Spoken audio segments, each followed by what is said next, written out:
Hey, everybody, how's it going? I'm going to talk to you. First of all, I'm going to tell you a story. Okay, you like stories? I love stories. Stories are such a good medium to talk about truth and advice, anything really. But in this particular case, I'm going to tell you about the three little pigs. I'm kidding. No, I'm going to tell you a story about germane to your real estate business. Okay, so I'm a Navy guy, and once upon a time, my old ship was at Fleet Week up in Seattle. So I took the kids, we got in my airplane, we flew up there, fun flight, 2.5 hours up there. Great Mount Rainier and the whole thing, just beautiful VFR. And when we get there, right, show my ship to my kids and had a great time. I'm a plane killer actually, so it's pretty cool, Essex. Anyway, it's cool seeing my old B3 division and everything. But anyway, when I was up there, so met one of my old shipmates up there. He lives nearby, and so we were, hanging out. And after hanging out on the ship, we were just like cruising around the Seattle area, and I got a call, and it was from a real estate appraiser. He's like, "Hey, this property you got for sale right now? You got on the market?" And I had it was pending and so forth. And this appraiser, he's fishing for information. So he's like, "Hey man, so I see you're trying to sell for $200,000. So nice looking house, but what'd you pay for it? Any idea?" Now, there's no way in heck I was gonna tell the guy what I paid for it. Why? Because I'm a jerk? No, it's not. I'll tell you why in a little bit. And I didn't tell him. I said, "Look, man, it's a nice house. It's worth $200,000. The house next door, I'm selling for that kind of money. This is a great house. Spent a lot of money on it." He's like, "Yeah, I know, but I was looking on the MLS and I kind of just didn't know how did you buy it? Where'd you find it?" I'm like, "Hey, man, it doesn't matter. I don't know how I got it. I can't remember." Actually, I can't remember at this point. I think it was a private deal, right? And so, anyways, he was really frustrated. "Well, I'm just on the MLS here. I'm just not seeing when you bought it. I'm just trying to understand, right? I'm like, hey, what's to understand, man? The property is a nice property. It's a good market value. Everything's been done. We did a inspection report. Everything's sorted out. Nice deal." "Well, I don't know how you bought it." He's kind of turning south on me. I'm like, "Hey, it's worth what it is. All right." So I ended up selling the house, and I probably made 38, 40 grand on the deal. So why am I telling you this story? Okay, if you're starting out in real estate, it's so tempting. Okay, maybe you've watched a video. I've had people call me up and say, "I spent $40,000 on some seminar, some real estate investing, something or other, and I got a bus tour down in LA and looked at, whatever and this and that, and they're telling me I need to buy properties, get a real estate agent, and get on MLS and start making offers." Well, let me tell you something right now. Okay,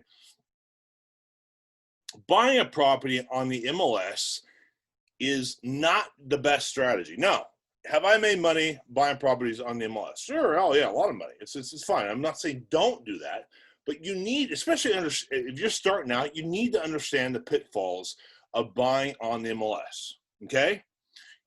Let me ask you a question. And I'm serious as a heart attack here.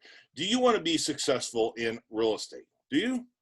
Because if you do, I'm going to give you some life advice here. Okay.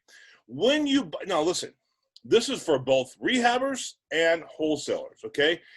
First of all, if you're a wholesaler, do not, please, behave yourself. Don't get on the MLS, put an offer on a house, and then try and wholesale it to a rehabber. Well, it's going to be a slap in the face to the rehabber, and you're not going to get anywhere, okay? Because the rehabber gets on the MLS, "Hey, I got a property for sale, 130 Main Street." He gets MLS, and he sees it pending. He's like, "Hey, this is pending on the MLS." "Oh, yeah, well, I got on the contract." Well, so I couldn't get on the what do I need you for, right? You're giving, give me something of value here, right? So that's not wise, okay? The second issue, though, and it's particularly if you're a rehabber, you want to do some rehabbing. This is a pitfall with the MLS, okay? When you get on the MLS, okay, it's a public record of what you bought the property for, okay? And there's nothing wrong with arbitrage in real estate, just not, okay? You buy a property for $100,000, right? I'm just throwing numbers out. It depends on what your market is. Maybe you got to buy it for $500,000 for a house. But whatever, just say 100 grand. You buy it for 100 grand, you put 40 into it for the rehab, right? You sell for 200. Okay, that's good, right? 70% less of 200 less the rehab is 100,000 bucks. Great deal, right? You buy it for 100, put 40 into it, sell for 200,000. That's great. Good profit, no problem. You think everything's fine. Here's the problem, though. You need to know this. We don't tell you this till you're right in the middle of it. And you're like, man, it's frustrating. When you buy that property on the MLS, it is public record, okay, on the MLS. What you bought 123 Main Street for, okay, 100,000 bucks, okay? And when you sell it for $200,000, maybe you sell it for 210, right? Good for you, right? I mean, we believe in making money and so forth, and you put a lot of good, marble, I don't know, travertine or whatever, and that new cabinet, you rehab, right? New roof, the whole thing, right? The problem is this. What you bought it for is public record on MLS, so the appraiser is going to have access to, okay, and potentially your lender, okay, I should say potentially. Obviously, your lender, the end user's lender, not your lender, but your end user buyer's lender, and they're going to see that difference, the arbitrage, right? And depending on the personality of either the lender or the appraiser or both, okay, they could get mad. They go, you know what? This guy George out there, man, he's making a home run. I'm working so hard here, and I've been doing this for 37 years, and I know this market, and these guys like that are just making too much money. All right, how do I know that? Okay, I told you a wonderful story how I had an appraiser call me up when I was on holiday, enjoying hang out my old shipmate with my kids stuff. And by the way, there's Blue Angels. We flew home, and Blue Angels. It was awesome, right in front of me. But that's another story. Back to this thing though about appraisers, okay? And that story about the appraiser that I bought, there was a non-MLS property. The appraiser was frustrated because he didn't know much. He wanted to know how much profit I was making, right? It was none of his bloody business what the profit I'm making. The material point, okay, is the house had the value of what I was selling it for. And it was a good product. I provided a good product. The buyers wanted it, okay? Now, when you get on MLS, though, let me tell you another story, okay? I bought a property on the MLS, and I, rehabbed it, blah, blah, blah, did the whole thing, new cabinets and so on and so forth. And so I get another call from another appraiser, okay? You can get appraisers. Hey, I see what you did, but what did you do to this house anyways? Because you bought, same deal. Bought for 100, trying to sell for 200. Well, that's over 100% profit. 100% profit. Literally, that's what he said. I bought it for 100, and I'm selling it for 200. I think it was 210 or something. Now, did I make $100,000 in profit in that deal? If you think that, let me tell you about the Golden Gate Bridge that I'd love to sell you, because that's absurd. You don't make it. No investor's making 100% profit on a deal. Okay, number one.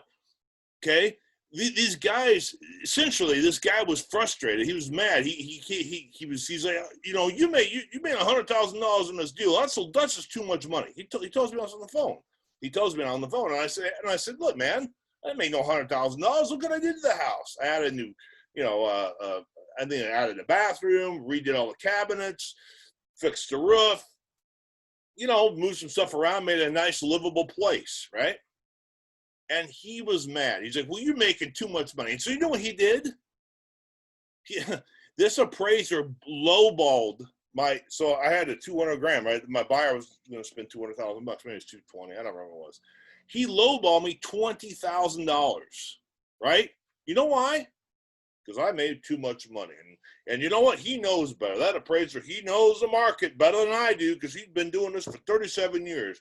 And by gum, that, he's making too much money in this property. And that's criminal. So you know what? What am I going to do? I'm paying money on my house, right? I got debt service and so forth.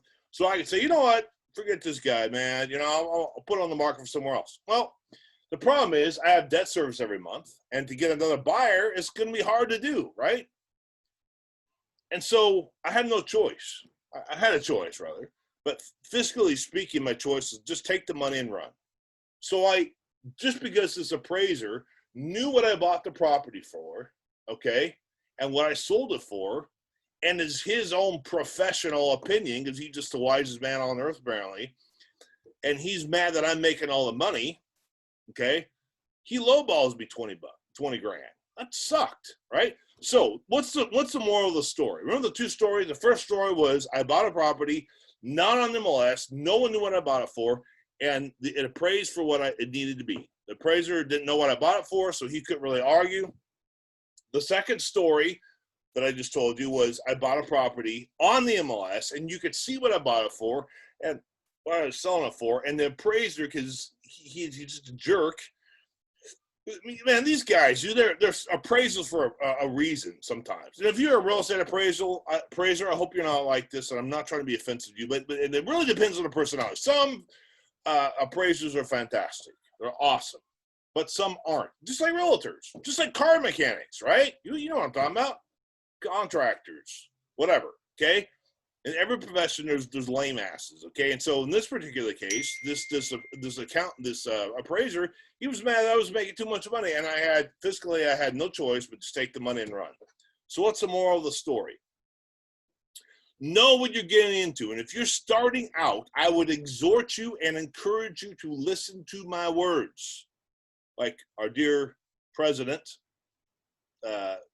George Bush used to say, and he did get reelected, read my lips, right? Read my lips. Be careful when you buy on the MLS, okay? Because of the pitfalls, it's public record what you buy. So you're really limited you can't open yourself up to an appraiser lowballing you, okay? It's so much better when you control a deal and there's no record of what you bought the house for. And the appraiser can't say anything to you, okay? Does that make sense? And if you are a wholesaler, okay, if you're a wholesaler, do yourself a favor and do your real estate community in your area a favor as well. Don't get stuff on the MLS and under contract and try to wholesale it, because guess what? It's public record. Any investor could do the same thing, right? A rehabber, man, they got half a dozen realtors calling them every week. Hey, I got a deal for you, kind of thing, right? Don't do it. It's the easy way out. Do your own marketing. Right? Figure out who needs to sell their home. There's no shortage of people who want to sell their home right now, even as you're watching this video. Tons of people, right? Figure out what their issues are, why they want to sell, what their problem is, how can you help them, right?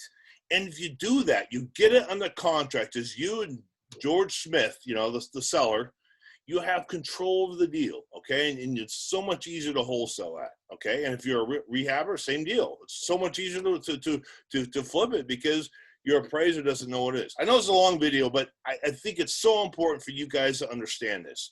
So many times people start out and they don't know this. No one told them, okay? How did I learn this stuff? Well, I went to the library and I read a whole bunch of books about real estate investing, and no, rubbish. No, this is life experience. This happens. And I can do multiple videos on this. In fact, I probably will. I have so many stories of appraisers really screwing up the deal. Okay. So listen, you owe it to yourself to be successful, and you can do it. Just be wise, walk in wisdom. Okay. When I'm making these videos because I want to help you. Okay. If you need any help, call me up, okay? Phone number's down here, and answer the phone. I will help you because you owe it to yourself. You work too hard. You want to be successful in real estate investing. You need to walk in wisdom. Be wise in how you do it. Now, listen. If you like this video, click like, please. Subscribe to this video channel. Why? Because there's more of these content-driven videos coming. Okay? Because this kind of information you need to hear if you're starting out. Nobody, I repeat, nobody told me this when I started out. A lot of platitude videos, this and that, but these subtle nuances really that I'm telling you, these videos I'm telling you, really are going to help you. Okay, so you owe it to yourself. Be successful. Call me if you need help. Numbers down there, and please hit subscribe and like. And also, if you want a certain kind of video about some question you have, write it down there. And I will try and make a video about that. Okay, because have you ever you're like trying to do a video and you're watching video, but maybe you're watching this video and you're like, dude, I wish you would have said this. What does he mean by that? Well, I don't know what you're thinking, right? Because this is a bloody video, right? Just all right. So if you have questions, and we'll try and do your video. Okay. So God bless, and talk to you very soon. Cheers.